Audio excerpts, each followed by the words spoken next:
All right, so we're gonna get started just because we only have 30 minutes.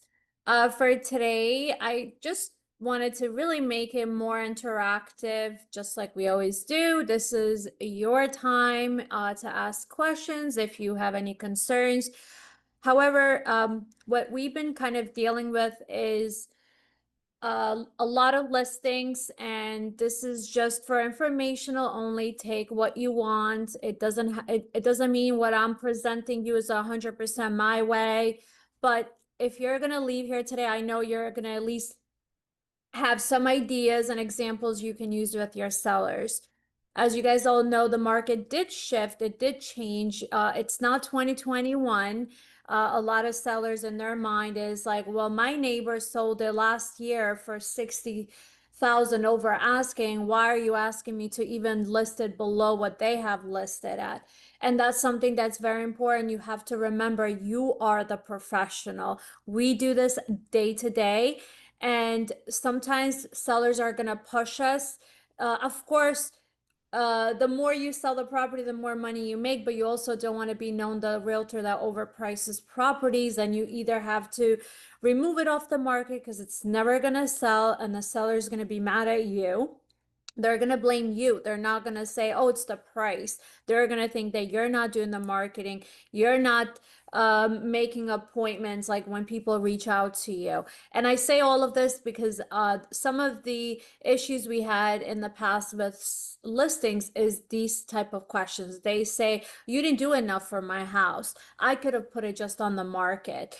So some preventing overpriced practical examples. This is something that I would discuss with my seller from day one, right? We all are chasing listings, so sometimes we are in a position where we're like, okay, let me just take the listing and I can convince them, you know, it's overpriced.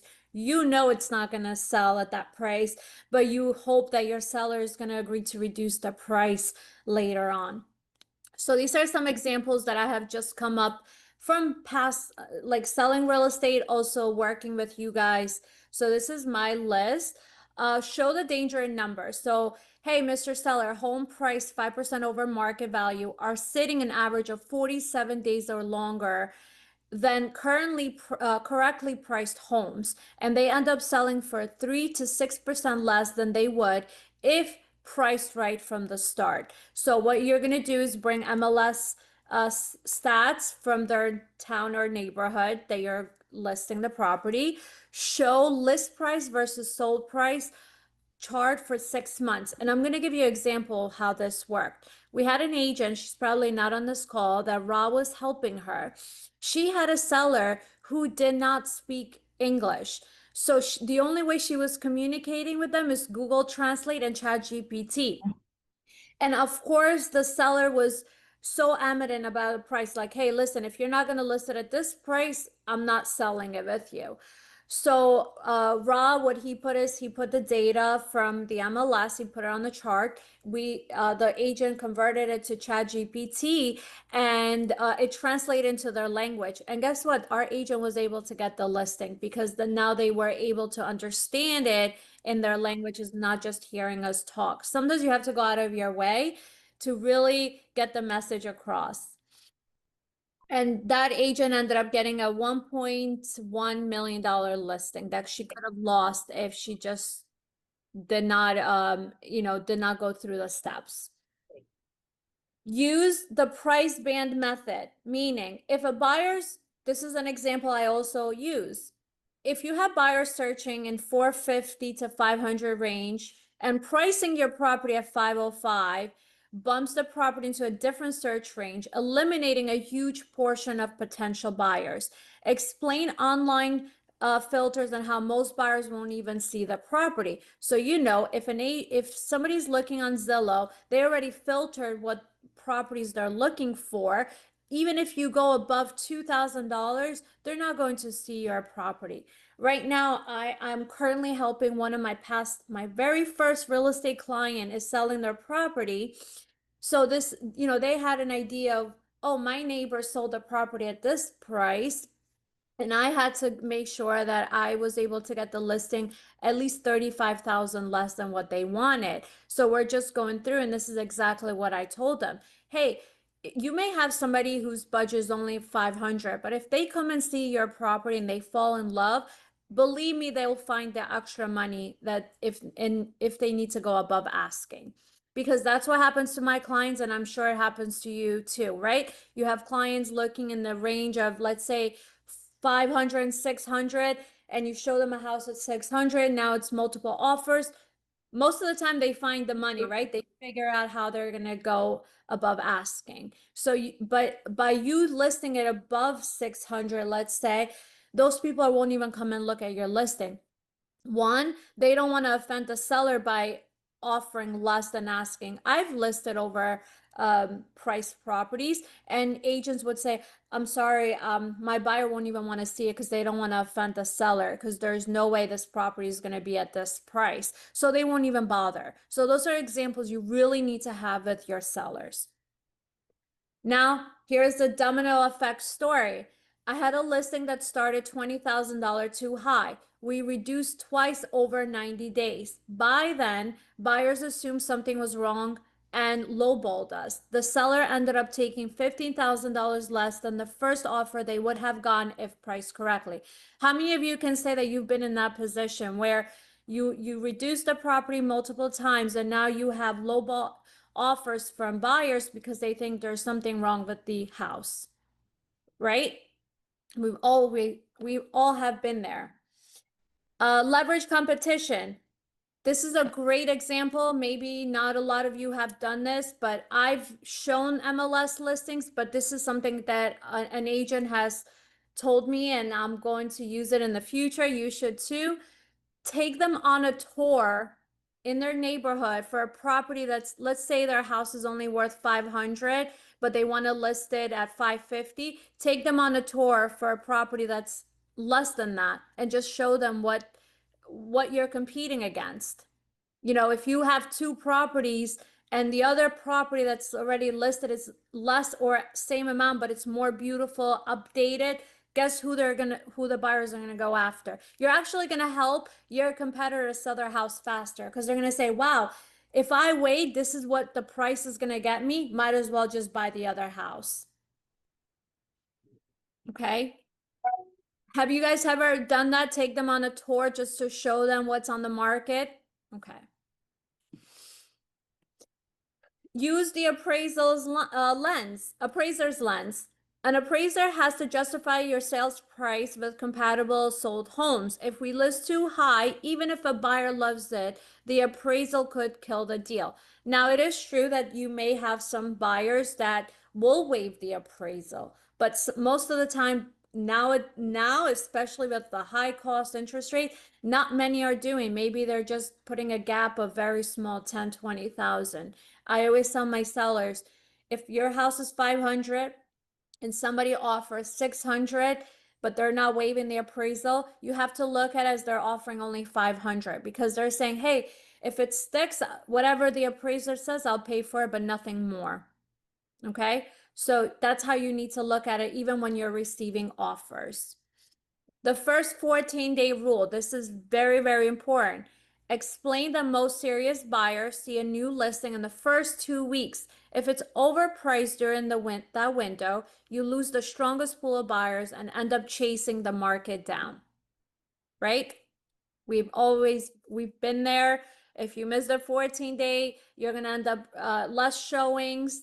You have to reduce the price. And even then, if you're not doing something outrageous where you bring it back up in the list, the showings are still pretty low. Then, this is my favorite, the pre-agreed price adjustment plan. Agree upfront. If we don't have an offer after 10 showings or 21 days, we reduce by 10,000. This removes emotion and keep the seller accountable. Now, it doesn't have to be 10,000. So let's say you overlisted the property by 10, 15, 20. If somebody tells you reduce, I've seen reductions by $1, which is ridiculous. I'm sure you have too. Does someone have a question? Okay, I'm just gonna mute everyone. So make sure you have it up front and have them sign or initial, because you want them to know that, hey, look, if I have 21 showings and no offers, that means it's overpriced. And at that point, we have to reduce the price and agree to a number right off the bat. So if you know you need to at least reduce it by 20,000, have that in writing. So there's no emotions. They know in 3 weeks, no offers, you have to reduce it by this amount. So it's not going to be hard for you to have that conversation with your seller. What do you guys think? Do you have any other suggestions that you've been using with your sellers when you're going to these listing appointments? I think taking them on the tour or like, that's a good idea. Just for them to really see like, hey, this is who you're competing with. It's a good idea. I agree I- with that. Thank you. Yeah. I always like the strategy of, showing them, say, because most sellers are also buyers, and say, what was the first thing you said to me when you were going to want to go look at homes? And you said, I don't want to look at any homes over 700,000. So, you have to be careful with your pricing, because you're going to be eliminating those buyers that are not, willing to look over a certain price range when you're skipping that, hill in the price ranges. And most buyers are liars. That's, hard to say, but they can usually stretch and afford more than they can, but they're being conservative, especially today with the interest rates. But they're coming down, yay. Yeah, and I guess the way I look at it is, just because I can afford $800,000 home, it doesn't mean I want to buy an $800,000 home. Maybe I want to stay in the $500,000-$600,000 range. But if I end up falling, Hi, how are you? Good, good. 1 second, let me just Good, mute good. Thank you so much for calling me back. Okay. So, Sorry about that. All right. So yeah, but that's a great way. I mean, I really like the touring. I always do share the listing, but I've never taken them out to actually physically see the property. And I think that's a game changer, because that way they see it, what they're competing against. And I have to say, when I listed a house in Bayonne recently that sold, it was on the market a long time, not because it was overpriced. We were under contract, but we had a really difficult tenant that we had to evict. Anyway, what happened is the properties were being listed over $1 million for multifamily in Bayonne. And my client was like, why are you asking me to list it below 1 million when everybody else is selling? I said, because by you listing over a million, you're going to help. They are newer homes. They're not dealing with a crazy tenant like you are. So it's going to help you sell it first. Well, let me just say that we sold the property, and those properties are still sitting on the market. And we sold it probably like 50,000 less than the other ones. And those properties were brand new. This is like at least 10-year-old home that needed a full renovation, especially with all the damages the tenant has caused. So those are the type of strategies that you can use with your sellers. And I just have to say, we say this almost every Tuesday. Please, if you know you're taking overpriced property, just know that you're putting money up front for photography, marketing, MLS fees.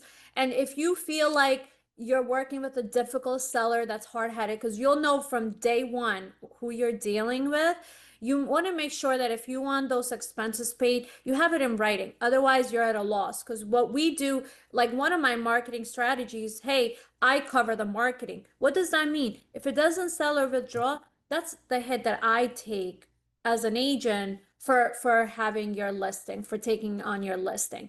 But if that's not something you're willing to do, then you need to have that in writing up front. Like, hey, and just remember, you're competing with multiple agents that are probably going to offer them who knows what, a child. No, I'm kidding. Not a child, but you know what I mean. They're really going 2 feet in and offering them the world. So just remember that, is it worth you losing a listing over $500 in marketing? That's something you need to be okay with.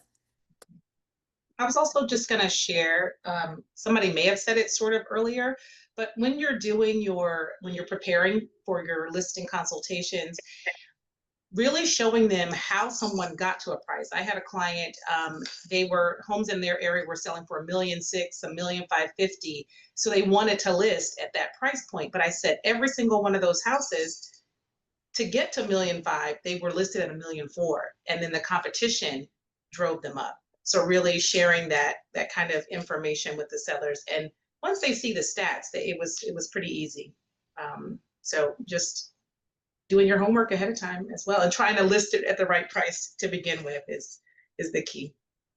Absolutely. One of the All right, I need an strategies that advice. oh, go ahead. No, Yes. okay, go ahead, Fran, first. Go ahead. Oh, no, just one of the strategies I've been thinking about lately myself, just because of a few situations that came up with some of the listings in my office, right? That really we have to protect. I understand that the listing closes, we pay all the marketing fees, all that kind of stuff. But if somebody just decides that they no longer want to sell, or they no longer want to, market the house with this particular agent, then, we have to, you should have a backup plan or clause, I would say, predetermined ahead of time for that. Because most likely they're not telling the whole truth. Most likely there's another realtor in their ears and someone they're going to list it with, and you're just going to lose out on your money that you put forward already. So maybe saying, unless you want a voluntary withdrawal, this would be the fee that needs to be paid for Remax, for time and stuff invested. Like, you have to be pretty confident to sell that when you're taking a listing. But I think that it's a good point, just in recent experience that I've seen, or at least show them, these are my costs when I list your property. When it closes, I get paid. But if it doesn't close, I don't get paid. So if there is a withdrawal that comes up, then we need to have a conversation. Tell them what those costs are up front. So then if you decide to say, well, to withdraw the listing, it's going to cost you X amount of dollars, then you already said, well, I showed you when I listed the house what everything was going to cost, right? So prepared in that way, I think, is really something good also. I have just a question sort of on that same note. And the reason why I never do that, which is, again, I would like to, we're all here to learn, is because sometimes that price seems really low compared to what we earn, right? So if I spend $1,000, like, for all they know, I'm spending $5,000 or whatever. So I have shied away from doing that. Only because it's actual costs, or maybe you roll in your costs of whatever, because we do way more than just pay for just the tangible things. There's intangible work, our time. So do you roll that all in and say, this is what it costs, $5,000 or $4,000? That would be something. So I'm just curious how you handle that, because that's a really good point, but I've never done it because of that. I see your point. I figure in hourly also with the entire thing, so I mean, That makes sense, but because then, if you say I spent $300 on photography and, you're making $20,000, that's why if it doesn't, which there's a very small percent I would hope for us that doesn't sell. Like, most listings that come on, 95% of the time we're gonna close them and sell them, right? Even in pre-COVID times, we weren't having many. I guess Also the did sell. thing is if you have a difficult seller that they tell you, oh, I want to list it at this price, and if it doesn't sell, I don't have an urgency to sell the property. If it doesn't sell, I'm not gonna sell. Those are the type of one, I wouldn't probably take the listing, but if you really want to take the listing, that's the conversation that I would have with them up front, because that at the end of the day, they're just trying to test the market, see if they can get that price. If not, they're okay with whatever they have. So I agree with you, yeah, Kenya, because if you're making, $15,000-$20,000 on a commission, you tell them you only spend $750, they're like, wait a second. Maybe, wording it differently, saying, hey, you'll have to cover portion of my fees, which this is a portion, maybe that way. But again, it shouldn't be on every single listing. It should just be on something that you're not sure. It's like a 50-50 chance that it will even sell. Karma, before I go to the next subject, you said you needed some advice. Yes, okay. I have a client. He went to an open house every Sunday. We took the listing. We do Saturday and Sunday the first week. The second week, we did actually another open house. He got an offer, but because he felt that he got an offer on open house, so he went open house every week. So how you can convince him every week? You cannot tell him, you are not the only client I have. I do have other listing. I do have other obligation to other people, but the client want to hear he's the only one you have. So any advice? So you have a listing that a seller wants you to host an open house every single weekend, right? Mhm. Yeah. And how many open houses have you done so far? We took the listing for, this is the third week. We did already 2 open houses for him. The first one will start Saturday and Sunday. The second one will start in Sunday. And so the second one, he had an offer. So he felt, that, the open house is going to give him more offers. So, but, I have some other also listing I need to serve, is not the only one. Sure, they need to feel like they are the only clients, and that's the best way. I know. I'm a big stats person. There are so many stats you could use for that. You could look up a stat that talks about how many homes get sold from a buyer that toured an open house. It might be 10%. It might, it's something low. You can also share 8%. that. Yeah, it might be. I mean, and I check those stats all the time. And the other stat that I use a lot has to do with private appointments. Those are the ones who show up with a buyer's agent. They're serious. There are showing times, and if you come into the office, I can show you how to do it.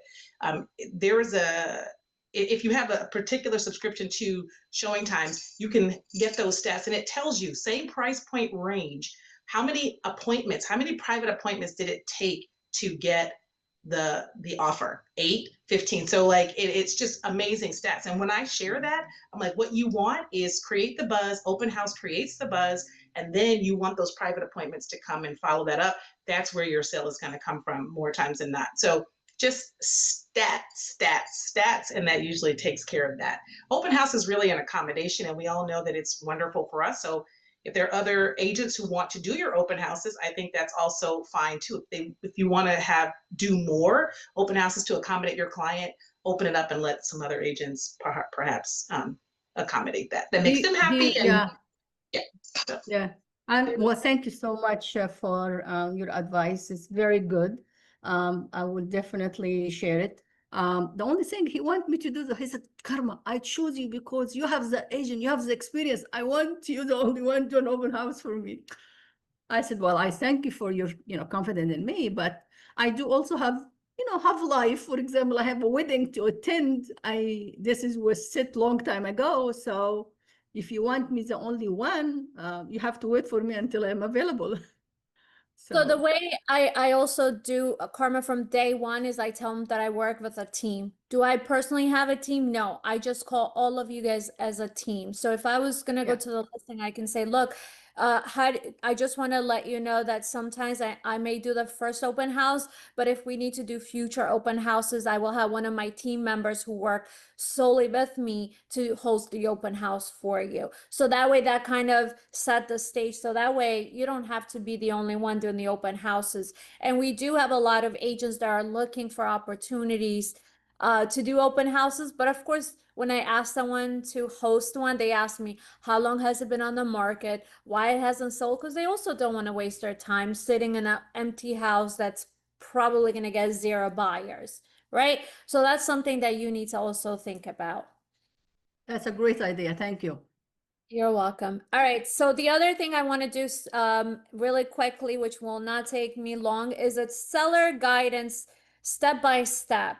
So when you first go to your listing appointment, intake and goals, confirm the seller, the timing and must-haves, and get decision maker presence. Can you imagine you go to a listing presentation, you spend 2 hours there and they tell you, okay, well, now I got to talk to my kids and you might have to come back. You want to make sure if you're going to that listing and presentation, you want to make sure that all the decision makers will be present or on FaceTime or on the call. That's very important from day one.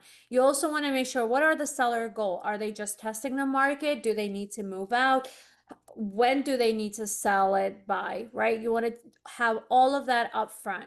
Timing is very, very important. Do they want to stay in that? Do they need to stay in the house to end of the year? That's very important for you as well when you're listing the property, because a buyer may want to close within 30 days. Meanwhile, your seller needs 60 to 90 days. So you want to make sure you have that information from day one. Market snapshot. Pull comps, absorption rate, days on the market, price band, heat, align on the current demand. Show them what has sold in their neighborhood or, you know, in that general area, and let them know how long the properties have been sitting on the market. Their neighbor might have sold their house, which sold in one day, which was last year, for example. And now you're in this market where the house is normal to sit on the market for 2-3 weeks. Pricing strategy. Present 3 pricing lanes: market right, stretch, aggressive. Set a pre-agreed reduction triggers, which I shared above, and put it in writing. So you want to say, hey, look, you can go at this higher price. Here's the middle range. And then you can do like a little bit under price, which will attract more buyers. So present those pricing strategies. Prepping and the presentation. Pre-list checklist: repairs, declutter, staging. You want to have a list for them, whatever they need to repair or fix. If they need a little bit of painting and, you know, some cabinets are falling apart, that's like your job to tell them up front, right? You don't want to list a property with those issues. So guide them. Sometimes they might want to put the house on the market this Saturday, but it's not ready. You need to guide them like, hey, I suggest you do the following repairs. I'm going to share something with you really quickly. If you're sharing your handyman, contractor, please do not be in the middle. Please do not be the one to negotiate the price. If you're recommending somebody, stay out of the lane, okay? Because we had a situation where the agent was just being so kind to the seller. The seller was elderly, needed extra help, so they thought they were doing a favor. And the contractor, because they were recommended by our agent, they did a favor for the seller and they said, okay, I'll take 50% of the work up front, 50% at closing. The seller ended up changing their mind and selling the property. They came to our agent saying that, well, you need to pay me for what I paid the contractor because you forced me to do in this work. I don't want you guys to be in that position. If the seller, you can make recommendation like, hey, I can, you know, I definitely recommend painting because it's dirty, whatever it is. Stay out of it. If they ask for help with contractors, you can say, look, this is who I recommend. Don't call them my contractor, my handyman, my lender, my attorney. They're not ours. This is who I have worked for in the past. This is who I have recommended in the past. Please don't say it's mine. It's not yours, because they're going to think you're making something out of it too. Docs before you go live. Very important. Listing agreement, agency disclosure, seller disclosure, lead paint is if it's applicable, HOA, condo docs. That's all important for you to take up front. Okay, after closing, sellers, they're done. They're not going to care that you're not getting paid until you get it signed. They're going to ask you, what were you hiding something? Why didn't you give me this up front? Okay, seller disclosure must be signed at the same time that you get the listing agreement signed. You should not put something on the market if you don't have your seller sign the seller disclosure. It is your responsibility as an agent to make sure everything has been completed. As you guys know, the seller disclosure now has been updated. It has the flood risk and the solar panel separate. Sometimes for some reason, when they're filling it out electronically, they're able to skip certain questions. It is your responsibility to make sure you check line by line to make sure all applicable questions are answered correctly. Okay, that's as a real estate agent, that's our responsibility to make sure. And then if you represent, this is all about listings, but if you represent the buyer side, please don't have your buyer sign something if it's not fully completed. And don't wait till the closing table like, oh, I'll just deal with it later on because it's going to be more of a headache and more of an issue. Just with that, Donna, What a remember great meeting today. the solar panel one, once you answer yes or no, even if you say no, that doesn't mean that that form is complete. On the second page, there are 2 questions of that part of the addendum for the water intrusion and the second power source that need to be answered, because a lot of agents have been missing that. So you need to catch that, okay? They say The no, they don't have to answer yeah. about the solar panels, but they do have to go to the rest of it and answer those. I guess before we end the call, I'm just gonna pull the seller disclosure just so that I can show them what to look for, okay? So I'll do that before we end. Go live checklist, MLS accuracy, the amount of bedrooms, baths, square footage. If they want to sign on the property, lockbox, showing instructions, brochure uploaded. You guys all know, right? If a seller says, I only want showings Monday, Wednesday, Friday, let's say, 5 to 8 p.m., you need to have that on your listing agreement signed because you cannot, if you don't have that instruction signed by your seller, then an agent can file an ethics complaint saying that you're not working with them to show the property. If your seller says no showings Saturday or no showings on Sundays, you need to have that in writing from your seller confirming that they don't want showings on certain days or certain times. Okay, very, very important. You can't just say, oh, what time, just leave it open-ended. And when agent requests a showing time, the seller says no, right? You need to have certain set of what I say with what I tell my sellers is you need to give me certain days and times. However, there may be a very interested buyer that may want to see a house during the time that you don't want a showing. Can I still ask you? So that way you know ahead of time. Let's see. Yes, so showing instructions very important. If somebody has a dog or a cat, I always tell my clients if they have pets, you need to put them away. It shouldn't be the buyer's responsibility. You know, a lot of times when I go to a showing, they tell me, oh, make sure the cat doesn't get out. That shouldn't be my responsibility. I'm there to sell the property. I'm not there to babysit your pet, or you know what I mean? So make sure you guide your sellers. If you have a pet, if your pet is aggressive, take them out of the house because that will automatically lose interest on the buyer. If I go into a house and I see a pit bull barking, I'm probably not even going to want to go inside that house. So make sure you guide them, right? You may love your pet may be your child, but for somebody else, they may be allergic, they may not like pets, and that could just throw the whole showing. So make sure they secure their pet, especially you know, when it comes to the appraisal, home inspection, etc. So you need to tell them right from the beginning. Weekly check-ins. It's so important to also give your seller reports every week's amount of showings, feedback, online views, saves, and next steps. So sometimes we may not want to hurt their feelings, but it's really important. If you had no showings or you had bad feedback, let's say somebody says, oh my God, the house stinks. It's important to bring that up to your seller's attention. Price plan adjustments. If targets are missed, execute the pre-agreed adjustment. I mentioned that earlier. You want to have that in the beginning saying, hey, okay, we're going to agree to list it at $499 for this amount. If we don't have any showings or offers within 21 days, do you agree to reduce it to $470 or $475? So when that time comes, you're going to say, hey, look, we're getting close to it. This is the new price we're going to list, you know, let's say September 1st.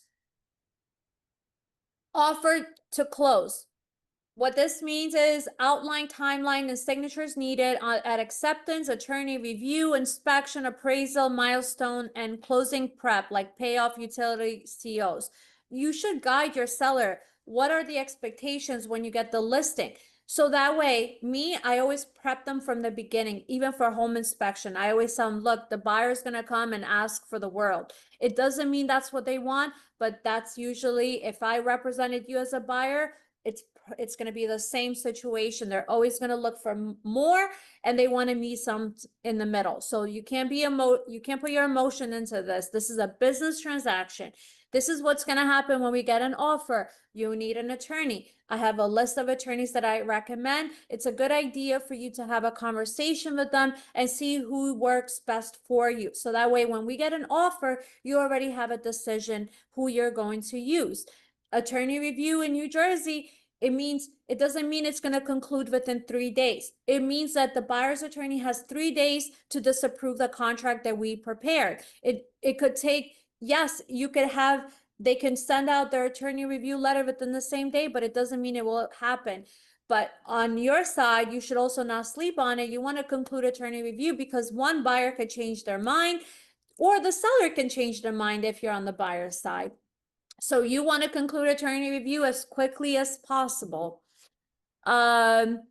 Inspections, again, with the home inspection report, you'll receive a letter. You want to get as quickly as possible. Make sure the inspectors that are being used are licensed. We've seen some situation where the buyer has used a friend who prepared a home inspection. Okay, so your job, just look at it, make sure there's a license on the front of the page. Every inspector has to list their license.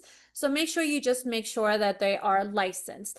The signatures that they're required to sign. So, hey, you're going to have to sign addendums. You're going to have to sign riders. These are all norms. Because if you don't mention something to them in the beginning, anything that comes up, they're going to be questioning and take their time like, wait, why am I signing this? But if you prep them from the beginning, they're going to be accustomed to that. Oh, yeah, Karma told me that I need to sign this. This is going to come up. And their emotions are going to be more calm than if you did not guide them. All right. Let me just show you guys Delt Loop really quickly for the seller disclosure. I know we're past our time.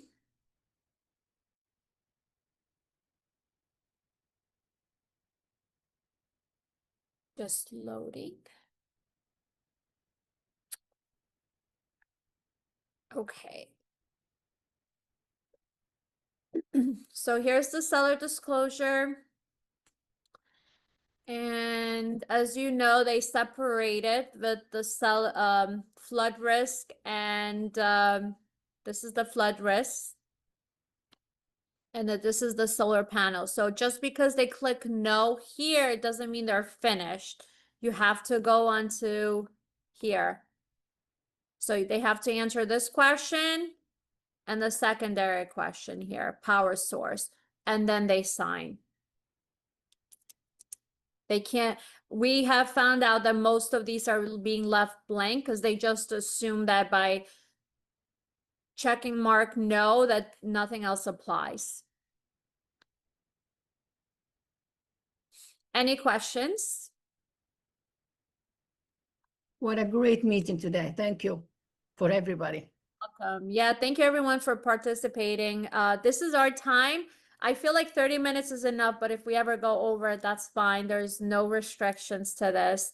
We're here to help you guys, and I hope. Hey, Adana, just one quick question. Do we have an updated new contract according to the updates you sent yesterday? So the contract has already been updated. The only change that was on the contract of sale was the mansion tax. Yes. That's So already. is that according to I think it's July 2025, that one has not been in the contract. I mean the mention tax. So are we going to have an updated contract or it will be the same? Our contract was updated July 10. So let me just go back and open. With the New Jersey Realtors forms, they automatically update in .loop once they're updated at the state. Oh, okay. Yes. Oh, Yes. okay. Yeah, it changed, right, Adona, didn't it? Correct. Let me see. Yes, the most recent version, it is an NG Realtor. So right here, you see where it says July 2020. Yes, I have this one. Yeah. Yep. But when I saw the email, so I thought there will be a new version. That's why I want to clarify.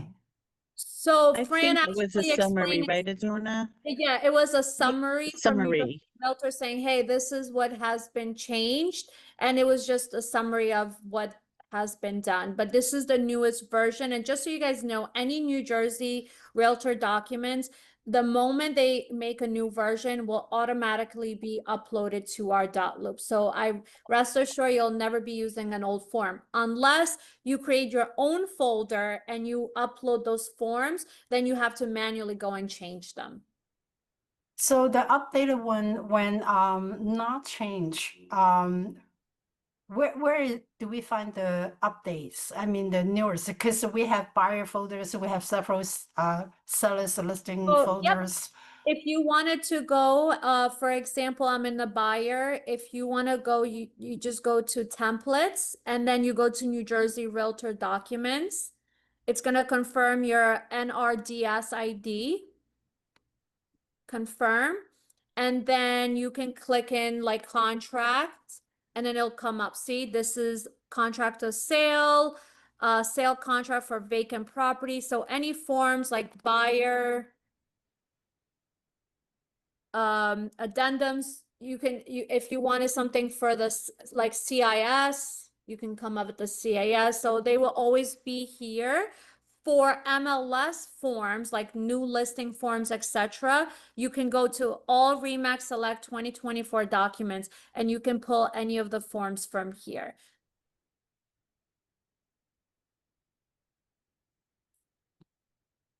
These are the only two. Ignore all my other folders. You guys probably don't even have those folders. So all you have to remember is all Remax Select 2024 and New Jersey Realtor documents. These are the only two folders. Okay, thank you. You're welcome. Any other questions? If you ever see anything that's not updated, please just bring it up to my attention or your manager and I'll make sure that it's updated for you guys.